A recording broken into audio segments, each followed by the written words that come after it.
Insap, Inspirasi Sabda Gereja Kristus Raja Paroki Bajiro.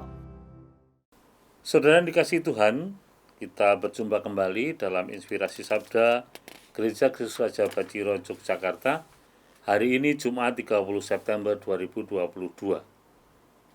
Berkah dalam. Hari ini gereja memperingati Santo Hieronymus, seorang imam dan pujangga gereja. Saya mengucapkan propesiat untuk Anda yang berlindung di bawah Santo Hieronymus. Semoga Anda atau lembaga di mana Anda berkarya sungguh bisa meneladan spiritualitas dari Santo Hieronymus dan juga semangat dan karya-karyanya. Hari ini gereja secara khusus akan mengajak kita merenungkan sabda Tuhan dari Injil Lukas bab 10 ayat 13 sampai dengan 16. Mari kita baca bersama-sama. Sekali peristiwa Yesus bersabda, "Celakalah engkau, Korazim, celakalah engkau, Betsaida, sebab seandainya di Tirus dan Sidon terjadi mujizat-mujizat yang telah terjadi di tengah-tengahmu, sudah lama mereka bertobat dan berkabung. Maka pada waktu penghakiman, tanggungan Tirus dan Sidon akan lebih ringan daripada tanggunganmu. Dan engkau, Kapernaum, apakah engkau akan dinaikkan sampai ke langit? Tidak. Engkau akan diturunkan sampai ke dunia orang mati. Barang siapa mendengarkan kalian, ia mendengarkan daku. Dan barang siapa menolak aku, ia menolak dia yang mengutus aku." Demikianlah sabda Tuhan. Terpujilah Kristus. Saudara, secara khusus hari ini gereja memperingati peringatan wajib Santo Hieronymus, seorang penjaga gereja yang karyanya sungguh luar biasa hingga bisa kita nikmati pada saat ini, yaitu menerjemahkan kitab suci Perjanjian Lama dari bahasa Ibrani dan Aramik ke dalam bahasa Latin, dan kitab suci Perjanjian Baru dari bahasa Yunani ke bahasa Latin. Saya sendiri tidak bisa membayangkan betapa luar biasa karya dari Santo Hieronymus ini. Ketika kita membaca kitab suci, beberapa ayat saja rasanya sudah tidak kuat baik mata maupun pikiran kita.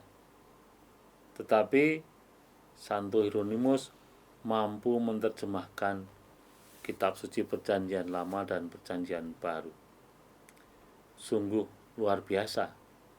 Mungkin kita bertanya-tanya atau kita punya pemikiran berarti memang hebat. Memang Santo Hieronymus memang seorang pribadi yang hebat. Tetapi apa yang menjadi kehebatannya tentu saja tidak lepas dari pertolongan Tuhan. Kadang-kadang di luar nalar kita, bagaimana mungkin bisa seorang Santo Hieronymus bisa menerjemahkan kitab suci setebal itu, Perjanjian Lama dan Perjanjian Baru. Kadang-kadang di luar nalar kita, tapi itulah kehendak Tuhan. Tuhan berkarya melalui Santo Hieronymus sehingga ia dimampukan untuk menerjemahkan kitab suci Perjanjian Lama dan Perjanjian Baru. Dalam kehidupan sehari-hari kita juga sering melihat atau mengalami bahwa kehendak Tuhan itu di luar nalar pemikiran kita. Dan menurut saya itu wajar, karena seperti Santo Agustinus yang ingin memindahkan air laut ke dalam lubang dari keong atau siput di pasir, seperti itu pula sebenarnya pikiran kita bila bandingkan dengan apa yang menjadi kehendak Allah. Kita tidak mungkin bisa menerka, memahami apa yang menjadi kehendak Allah. Maka banyak peristiwa yang tadi saya katakan di luar nalar dan pemikiran kita. Saat ini kita masih dalam suasana pandemi. Sudah hampir 2,5 tahun pandemi melanda bumi ini, melanda Indonesia dan di Yogyakarta ini. Dan kita mengalami ada banyak orang yang harus berpulang karena pandemi ini, yang harus meninggal karena pandemi ini. Dan tidak pandang bulu, ada banyak pula orang baik yang harus meninggal lebih dulu, mendahului kita semua. Kadang-kadang kita berpikir, mengapa Tuhan orang-orang baik ini harus kau panggil lebih dulu? Tetapi kita juga punya pikiran, mungkin justru orang-orang baik ini dipanggil lebih dulu agar dia tidak terkontaminasi oleh busuknya dunia, oleh boroknya dunia, oleh kebejatan dunia.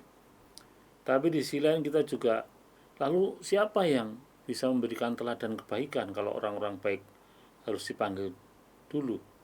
Itu tantangan bagi kita semua. Maka mari kita menjadi orang yang baik. Maka mari kita memperbaiki diri kita. Kita yang selamat dari pandemi COVID ini sudah diberi kesempatan Tuhan untuk melanjutkan kehidupan kita. Maka mari kita memanfaatkannya dengan baik. Meskipun orang-orang yang baik meninggal dan itu di luar nalar kita, tetapi mari kita fokus pada kesempatan yang diberikan Tuhan pada kita semua untuk melanjutkan kehidupan kita ini.